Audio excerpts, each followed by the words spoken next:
Okay, there was a particular sentence. It caught my eye, and I love this because it kind of refers back to what I just said. You said this: men and women exercising their gifts are like a violin and cello playing a duet, blending in harmony while keeping their unique individual tones. That is a beautiful picture of how God intends it to be. And as I was saying, today's public rhetoric often is cast men as these villains and women as the victims. So where do these stereotypes come from? Is it still those same things, or is there something that we need to pay attention to? Well, we talked a little bit about the history of negative criticisms of men, but I have several stages I go through in the book to kind of unpack how the secular script for masculinity developed. And I think perhaps the most interesting one, to me at least, is the rise of Darwinian evolution.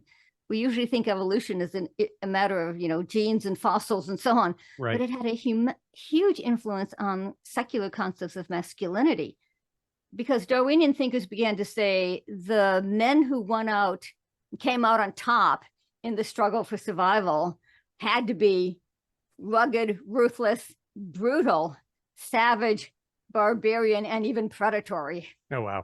And that's the language they used.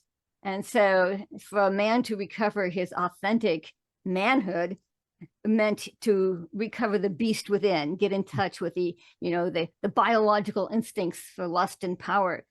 So whereas Christianity urged men to live up to the image of God in them, Darwinian thinkers told men to live down to their animal nature. And by the way, this is not just past history, because social Darwinism, the application of Darwinism to social issues, has coming back. It's got a new name now. It's now called evolutionary psychology. But it's the same idea that if the body evolved, so did all our ideas, so did all our thinking. And so there's a best-selling book on the subject called The Moral Animal. And the author says the human male is an obsessive, possessive, flesh-obsessed pig. Holy cow. Giving men a book on how to have a better marriage is like giving Vikings a book on how not to pillage.